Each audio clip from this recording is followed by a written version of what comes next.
नमस्कार दोस्तों, जय हिंद, वंदे मातरम। आप सभी का स्वागत अभिनंदन है टीचर्स फैमिली, टीटी फैमिली, शिक्षकों के परिवार जायसवाल कोचिंग सेंटर पर, पावर्ड बाय शिक्षा ही प्रकाश है। दोस्तों, बात करेंगे साइंस विज्ञान की क्लास रहेगी और ऊष्मा और एवं ताप का चैप्टर चल रहा है। एनसीईआरटी पर आधारित आपकी क्लास चल रही है और ये क्लास नंबर आपका 14th है। इसके पहले आप सभी लोग जानते हैं एनसीईआरटी के पैटर्न पर 13th जो है क्लासेज हम कंप्लीट कर चुके हैं साइंस के आपके, जिसका आई बटन पे ऑलरेडी लिंक दे दिया गया है। ये प्रत्येक क्लास आपको 4 PM में अपलोड हो जाती है, तो आप लोग यूट्यूब चैनल में विजिट करके वीडियोज ऑप्शन में जाके 4 PM में आपको अगर नोटिफिकेशन नहीं मिलता है तो 4 PM से 5 मिनट तक बाद में आप लोग वहाँ पे विजिट करके सारे क्वेश्चन को अटेंड कर सकते हैं। तो आपकी चैप्टर वाइज चल रही है, तो ऊष्मा एवं ताप का जो चैप्टर चल रहा है और इससे कल हमने 25 प्रश्न किया था और आज भी उससे आगे प्रश्न करेंगे। तो प्लेलिस्ट ऑलरेडी बना दिया गया है, MP टेट वर्ग 2 साइंस का प्लेलिस्ट मिल जाएगा। तो चलिए प्रश्न की बात करेंगे। 1 कैलोरी मीटर में जिसकी ऊष्माधारिता 40 कैलोरी डिग्री सेल्सियस और 15 डिग्री सेल्सियस ताप पर 150 ग्राम जल है। इस जल में 4.3 ग्राम का बर्फ का टुकड़ा डाला गया है। बर्फ के पिघलने पर जल का ताप 13 डिग्री सेल्सियस तक गिर जाता है। बर्फ की गुप्त ऊष्मा होगी। देखिए, बर्फ की गुप्त ऊष्मा जो होगी 80 कैलोरी ग्राम होगी। अब आप बोलेंगे कैसा है, थोड़ा या बड़ा, थोड़ा बड़ा क्वेश्चन है, ध्यान दीजिए कि इसका सोल्यूशन बड़ा है। देखिए दोस्तों, कैलोरी मीटर द्वारा जो है यहाँ पे 15 डिग्री सेल्सियस में जो है आपका 13 डिग्री सेल्सियस तक आने में दी गई जो ऊष्मा हो जाएगी वह आपकी कितनी हो जाएगी, बराबर ms डेल्टा टी हो जाएगी। लिखते जाइएगा, ms डेल्टा टी बराबर क्या हो जाएगा, 40 गुणे 15 माइनस 13 बराबर कितनी हो जाएगी, 80 कैलोरी ग्राम हो जाएगी। ठीक है।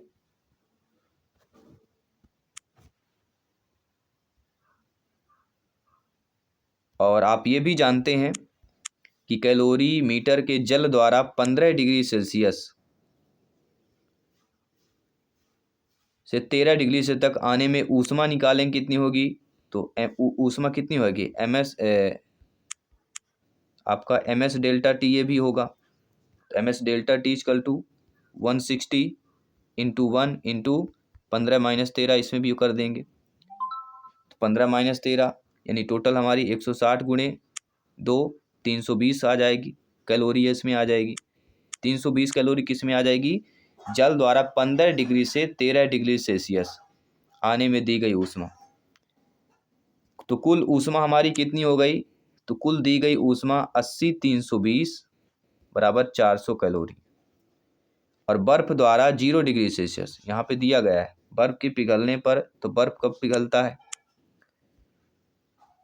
तो 0 डिग्री सेल्सियस पर गलने में दी गई ऊष्मा के बराबर क्या हो जाएगी, ml हो जाएगी, अर्थात 4.3 गुणे L कैलोरी। तो बर्फ से बने द्वारा 0 डिग्री सेल्सियस से 13 डिग्री सेल्सियस तक जाने में ली गई ऊष्मा ms delta T equal to 4.3 गुणे 1 गुणे 13 बराबर हमारा आ जाएगा 15.9 कैलोरी आ जाएगी। तो कुल की गई ऊष्मा कितनी हमारी निकल के आ गई, 4.3 गुणे L धन 55.9, यानी तब ली गई ऊष्मा बराबर दी गई ऊष्मा फार्मूला होता है। तो ली गई ऊष्मा कितना है, 4.3 L धन 55 माइनस 9 बराबर दी गई ऊष्मा 400। तो L की वैल्यू यहाँ से निकाल लेंगे, L बराबर क्या आ जाएगा, 400 माइनस 55, L बराबर क्या आ जाएगा 400 माइनस 55.9 बटे 4.3। तो टोटल हमारी कितनी कैलोरी निकल के आ गई, 80 कैलोरी प्रति ग्राम निकल के आ जाएगी। ठीक है, तो ये थोड़ा बड़ा था।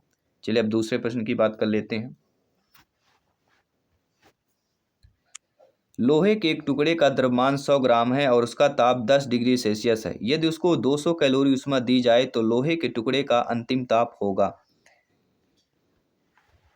30 डिग्री सेल्सियस होगा, 20 डिग्री होगा, 10 डिग्री होगा या 15 डिग्री सेल्सियस होगा। सभी लोग बताइए। इसी प्रकार के एनसीईआरटी का क्वेश्चन आएंगे, सभी टफ क्वेश्चंस थोड़ा रहेंगे और प्रैक्टिस अभ्यास आप पहले से किए होंगे तो बहुत आपके आसान होंगे सॉल्व करने के लिए। क्रम में 2-3 बार अभ्यास जरूर कीजिएगा ताकि जल्दी से आप लोग इस प्रकार के प्रश्न को सॉल्व कर पाएँ। तो लोहे के एक टुकड़े का द्रव्यमान अगर 100 ग्राम है, उसका ताप 10 डिग्री है, तो यदि उसको 200 कैलोरी ऊष्मा दी जाती है, लोहे के टुकड़े का अंतिम ताप क्या हो जाएगा, 30 डिग्री सेल्सियस हो जाएगा। देखिए ताप वृद्धि बराबर यानी डेल्टा टी बराबर फार्मूला हमारा होता है दी गई ऊष्मा यानी 200 कैलोरी बटे m गुणे s। तो द्रव्यमान कितना दिया गया है? द्रव्यमान 100 ग्राम दिया गया है। तो डेल्टा टी बराबर दी गई ऊष्मा 200 बटे ms 100 गुणे 01 बराबर 20 डिग्री सेल्सियस आ जाता है। कितना आ गया? 20 डिग्री सेल्सियस आ गया। अब अंतिम ताप निकालिए।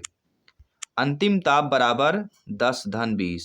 उसका ताप 10 है और 20 निकल के आ गया, दोनों को जोड़ देंगे टोटल 30 डिग्री सेल्सियस हो जाएगा। तो दी गई ऊष्मा का हमने ताप वृद्धि में कितना आया? 20 निकल के आ गया और उसका ताप 10 ऑलरेडी दिया गया है। तो अंतिम जो हमारा हो जाएगा वह 30 डिग्री सेल्सियस हो जाएगा। इसके बाद हम बात करेंगे आपके अगले प्रश्न की। जल ठोस एवं द्रव दोनों ही स्वरूपों में जिस तापमान पर विद्यमान रहता है वह है 25 degree Celsius, 0 degree Celsius, 50 degree या 4 डिग्री सेल्सियस की बात करें। जल ठोस द्रव जो है दोनों ही स्वरूपों में यानी तीनों स्वरूपों में तापमान पर विद्यमान रहता है और वह सभी लोग जानते हैं अब क्या होगा। 0 डिग्री सेल्सियस की 50 ग्राम बर्फ जो है 20 डिग्री सेल्सियस ग्राम जल में मिला दिया जाता है। यानी कि 50 ग्राम बर्फ है जिसका तापमान 0 डिग्री सेल्सियस है, 20 डिग्री सेल्सियस ग्राम जल में मिला दिया जाता है। तो मिश्रण को थोड़ा सा हिला देते हैं तो मिश्रण का ताप कितना हो जाएगा, यानी बर्फ उसमें घुलने लगेगा तो उसका ताप आपको बताना है कितना हो जाएगा। तो उसका ताप हो जाएगा, सभी लोग बताइए, -10 डिग्री सेल्सियस होगा, 10 डिग्री होगा, 0 डिग्री सेल्सियस होगा, ये कितना हो जाएगा। देखिए दोस्तों 50 ग्राम बर्फ मिलाने के लिए आवश्यक ऊष्मा यानी बराबर 50 गुणे 80 यानी बराबर 4000 कैलोरी हो जाएगी। तो ऊष्मा बराबर 50 गुणे 1 गुणे 20-0 1000 कैलोरी प्राप्त होती है। तो बर्फ को पिघलने के लिए आवश्यक ऊष्मा से कम है, आवश्यक ऊष्मा से कम हो जाएगा। तो अतः पूरी तरह बर्फ नहीं पिघलेगी। तो मिश्रण का ताप कितना हो जाएगा, सभी लोग बताइए, क्योंकि बर्फ तो वह पूरी तरह से पिघलेगी नहीं। तो मिश्रण का ताप कितना हो जाएगा। देखिए बहुत ही सरल प्रश्न है देखा जाए तो, अगर नहीं बन रहा है तो वह थोड़ा सा डिफिकल्ट जो है प्रश्न हमारा हो जाता है। अगर आपसे बन रहा है तो अच्छी बात है, नहीं बन रहा है तो भी अच्छी बात है। तो यहाँ पे हमारा जो है पहला ऑप्शन सही हो जाएगा। ठीक है, नो डाउट सारी चीज़ें आपकी क्लियर हो चुकी हैं।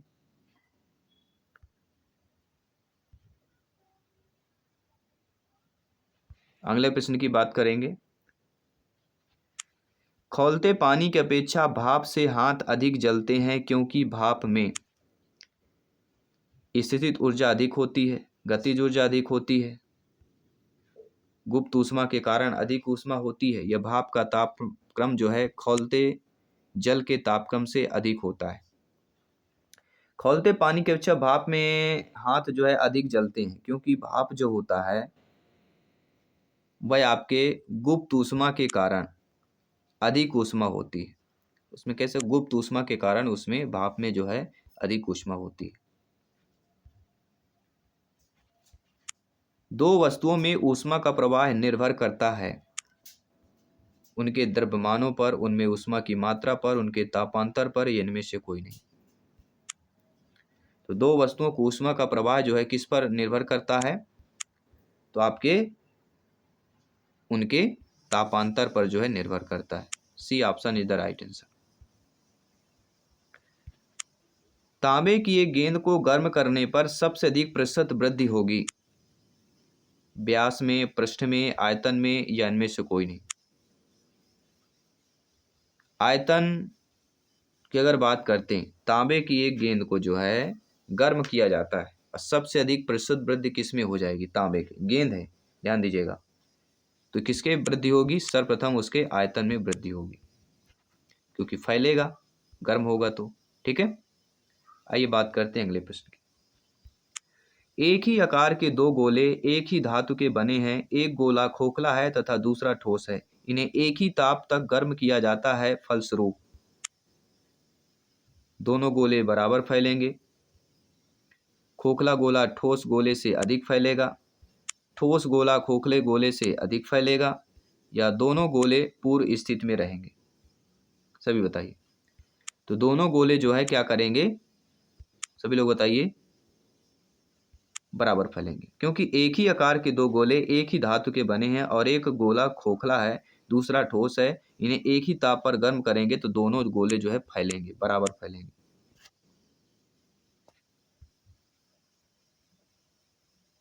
ठीक है, तो एनसीईआरटी के बेस्ट क्वेश्चंस आपके स्क्रीन पर है, आप लोग अच्छे तरीके से समझ सकते हैं। इसके बाद बात करते हैं अगले प्रश्न की तरफ चलते हैं। बहुत ही अच्छा प्रश्न है। एक यथार्थ सेंटीग्रेड थर्मामीटर तथा एक दोषयुक्त फारेनहाइट थर्मामीटर किसी वस्तु का ताप क्रमशः 60 डिग्री सेल्सियस तथा 141 डिग्री सेल्सियस मापते हैं। फारेनहाइट थर्मामीटर की माप में गलती है। सभी लोग बताइए।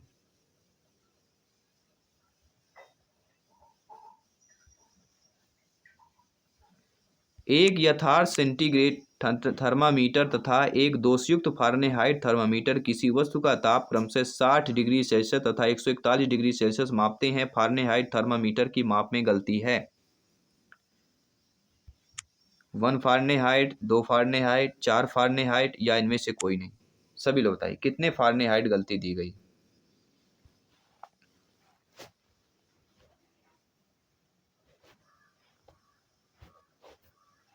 सभी यहाँ पे कमेंट कीजिए, फीडबैक कीजिए। तो राइट ऑप्शन होगा 1 Fahrenheit. First option is the right answer.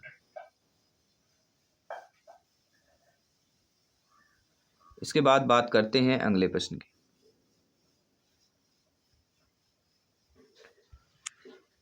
ताप जो फारेनहाइट तथा सेल्सियस पैमाने पर बराबर होता है वह है।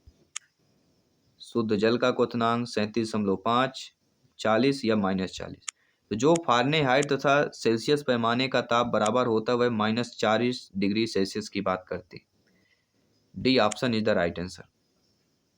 अगला प्रश्न है, पानी का घनत्व अधिक होगा यदि उसका ताप 0 degree Celsius, 4 degree, 32 degree, 140 degree Celsius है। तो पानी का घनत्व अधिक होगा यदि उसका ताप कितना है, 4 डिग्री सेल्सियस है। कितना ताप दिया गया है, 4 डिग्री सेल्सियस की बात करेंगे, यानी कि बी ऑप्शन आपका सही हो जाएगा। इसके बाद बात करते हैं अगले प्रश्न की। एक पिंड का तापमान सेल्सियस तथा फारेनहाइट थर्मामीटर द्वारा नापा गया। फारेनहाइट थर्मामीटर द्वारा मापा गया तापमान होगा, सेल्सियस से सदैव कम होगा, सेल्सियस से सदैव अधिक होगा, सेल्सियस के बराबर होगा, या इनमें से कोई नहीं होगा। तो आप सभी लोग जानते हैं, ज्ञानी सर्व व्याख्याता लोग हैं, कि एक पिंड का तापमान सेल्सियस तथा फारेनहाइट थर्मामीटर द्वारा नापा जाता है। तो फारेनहाइट थर्मामीटर द्वारा नापा गया जो तापमान होगा वह सेल्सियस से सदैव जो है आपका अधिक होगा। क्यों अधिक होगा, क्योंकि फार्मूला आप जानते हैं कि F माइनस कितना होता है, 32/9 बराबर K माइनस 273/5 से। इस फार्मूले से देखिए, इस फार्मूले से देखा जाए तो -40 -32/9 बराबर K माइनस 273/5। तो 40 -32/9 आ जाएगा। तो 40 30 70 72, यहाँ पे हमारा कितना आ जाएगा, -72/9 आ गया, और -72/9 बराबर K माइनस 273/5 आ जाएगा। तो -40 बराबर K माइनस 273, यानी -40 बराबर क्या कितना हो जाएगा, K माइनस 273, यानी K बराबर 233 के। कितना जाएगा, 233 का। तो सेल्सियस से सदैव क्या है आपका अधिक होगा। अगला प्रश्न देखते हैं।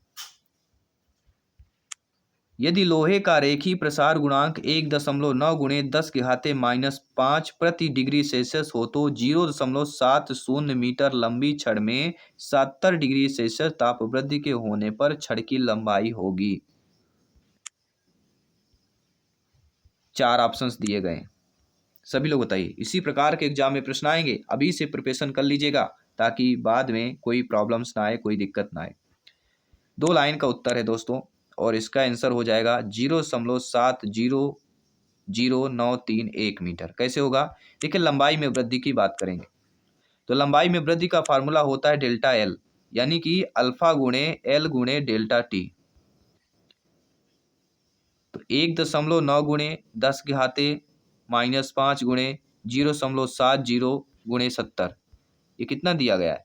ये आपके दिया गया है, प्रश्न पर दिया गया है। अब इनको क्या करना है, सॉल्व कर लीजिए। इनको सॉल्व कर लेंगे तो आपकी वैल्यू कितनी आ जाएगी? 0.000931 मीटर इतनी आएगी। तो अंतिम लंबाई कितनी हो जाएगी? 0.70 आपका ये भी है, प्लस हमारी वैल्यू निकल गई 0.000931। इनको प्लस कर दीजिए, आपकी वैल्यू हो जाएगी 0.700931 मीटर। तो किस में दिया गया है? पहले ऑप्शन में दिया गया है, सही हो जाएगा। तो फार्मूला बहुत इंपॉर्टेंट होता है दोस्तों। निम्न में से कौन केल्विन स्केल पर -40 फ़ारेनहाइट की माप है? तो अभी हमने निकाला है, पिछले क्वेश्चन में हमने निकाला था। सभी लोग बताइए कितना हो जाएगा? 233 के हमने निकाला था, ठीक है, सी ऑप्शन सही हो जाएगा। अगले प्रश्न की बात करते हैं। तांबे की आयताकार प्लेट में एक गोल छेद किया गया है, प्लेट को गर्म करने पर छेद का आकार है उतना ही रहेगा, बढ़ेगा, घटेगा या इनमें से कोई नहीं। तो प्लेट को गर्म करने पर छेद का आकार एक वस्तु के ताप से जो है वृद्धि होती है, वृद्धि होती है मतलब बढ़ेगा। B option is the right answer. तो आई होप सभी प्यार में अच्छे तरीके से समझ गए हैं। किसी भी प्रश्न पर डाउट है बेफिक्र आप लोग कमेंट कर सकते हैं, फीडबैक कर सकते हैं। आइए बात करते हैं, अगले प्रश्न की बात कर लेते हैं। अगला प्रश्न आपकी स्क्रीन पर ऑलरेडी आ चुका है। जल को 10 डिग्री सेल्सियस से 0 डिग्री सेल्सियस तक ठंडा किया जाता है, इसका आयतन?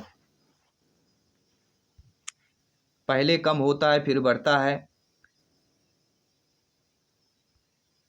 पहले बढ़ता है फिर कम होता है, लगातार बढ़ता है लगातार कम होता है। 2 कंडीशंस फॉलो हो रही, बढ़ना और घटना। देखिए जल को 10 डिग्री सेल्सियस से 0 डिग्री सेल्सियस तक ठंडा किया जाता है तो पहले क्या होगा?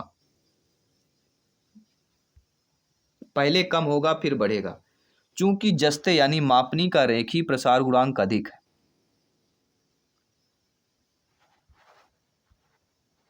ठीक है,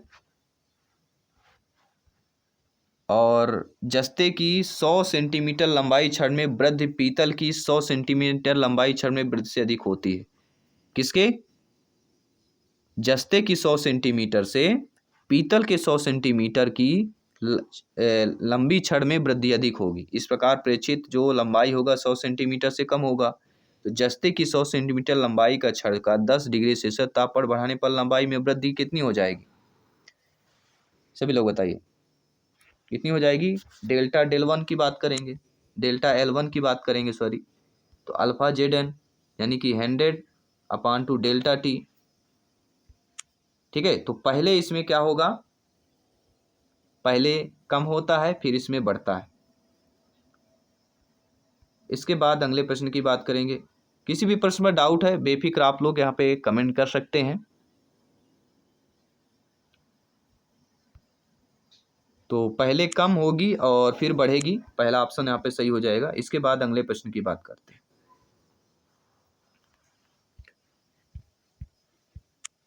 शिमला में जोड़े के दिनों में पानी का नल कभी कभी फट जाता है क्योंकि? जाड़े के दिन यानी ठंडी के दिन, शिमला में जाड़े के या ठंडी के दिनों में पानी का नल कभी कभी फट जाता है। एनसीईआरटी का बेस्ट क्वेश्चन है, एनसीईआरटी बुक पर ही ये क्वेश्चन मिलेंगे आपको, कहीं और नहीं मिलने वाला है, ये ध्यान दीजिएगा।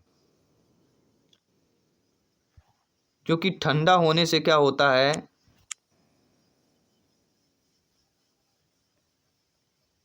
पानी के बर्फ बनने पर आयतन क्या होता है, बढ़ता है। आयतन क्या होता है, बढ़ता है।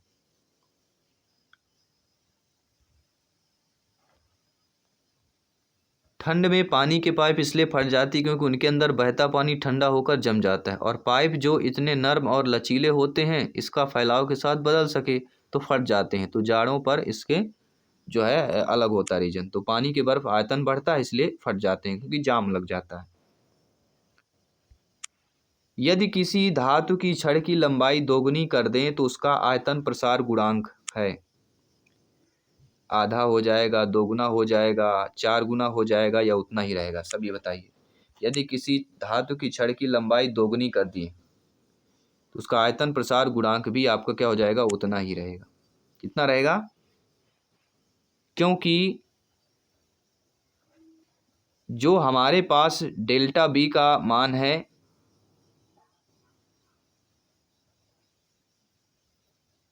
वह आप किसके अकॉर्डिंग देखा जाए तो लंबाई दोगुनी करते हैं किसी धातु की छड़ को तो उसका जो आयतन प्रसार होता है वो बताना है आप लोगों को। तो उतना ही रहेगा, डी ऑप्शन यहाँ पे सही हो जाएगा। आइए बात करते हैं अगले प्रश्न की। रेल की पटरियों के उत्तरोत्तर खंडों के बीच जगह छोड़ी जाती है क्योंकि लोहे के छंद बनाना सरल है, छोटे खंड मजबूत होते हैं, इससे पटरियों को ऊष्मीय प्रसार के लिए स्थान मिल जाता है, या इससे लोहे की बचत हो जाती है। तो लोहे की बचत तो ऑलरेडी ये तो बहुत ही नथिंग है। इससे क्या होता है, पटरियों को ऊष्मीय प्रसार के लिए स्थान मिल जाता है। बढ़ते हैं ना पटरियाँ, अक्सर देखिए गर्मियों में काटी जाती हैं स्पेस में, ज्वाइंट पे, क्योंकि पटरियों क्या है, ऊष्मीय प्रसार के लिए स्थान दिया जाना आवश्यक होता है। तो यहाँ पे हमारा ऊष्मीय प्रसार की बात करेंगे। इस्पात और तांबे की बनी द्विधात्विक पत्ती गर्म करने पर ऐंठ जाती है, सीधी रहती है, इस तरह मुड़ती है कि तांबा उसके उत्तल की ओर रहता है, या इस तरह मुड़ती है कि इस्पात उसके उत्तल की ओर रहता है। तो इस्पात और तांबे की बनी द्विधात्विक पत्ती को गर्म करने पर उसका जो रिएक्शन होता है वह इस तरह मुड़ती है कि तांबा उसके उत्तल की ओर होता है। तांबे का रेखीय प्रसार गुणांक इस्पात के रेखीय प्रसार गुणांक से अधिक होता है। तांबा का जो रेखीय प्रसार गुणांक है वह इस्पात से क्या होता है, अधिक होता है, इसलिए इस तरह मूर्ति की तांबा उसके उत्तल की ओर रहता है। अगला प्रश्न करेंगे, चलिए एक अंतिम प्रश्न है इस चैप्टर से। कौन से तापमापी पर ऋणात्मक तापमान नहीं मापा जा सकते? फारेनहाइट पर, केल्विन पर, रोमन पर, या सेल्सियस पर? कौन सा ऐसा तापमापी है जिसमें ऋणात्मक तापमान नहीं माप सकते? फारेनहाइट, केल्विन, रोमर या सेल्सियस? ये सभी आपके लिए मॉक क्वेश्चन के रूप में प्रश्न दिया जा रहा है। ये सभी आपको कमेंट बॉक्स में बताना, फीडबैक करके बताना है इस प्रश्न का उत्तर क्या होगा। तो कल हम नए टॉपिक से फिर शुरुआत करेंगे। या आपका जो टॉपिक आज का क्लियर हुआ, 2 पार्ट में प्लेलिस्ट बना दिया गया है। मैं मिलता हूँ आपके 4 PM में डेली अगली क्लास पर, और 7 PM में आपके फर्स्ट पार्ट जो 30 नंबर का होगा उसकी लाइव क्लास होगी। तो 7 PM की क्लास मत चूकेगा। मैं आपके साथ जयसवाल सर मिलता हूँ आपकी अगली क्लास पर। सभी मित्रों को जय हिंद, वंदे मातरम, धन्यवाद सभी का।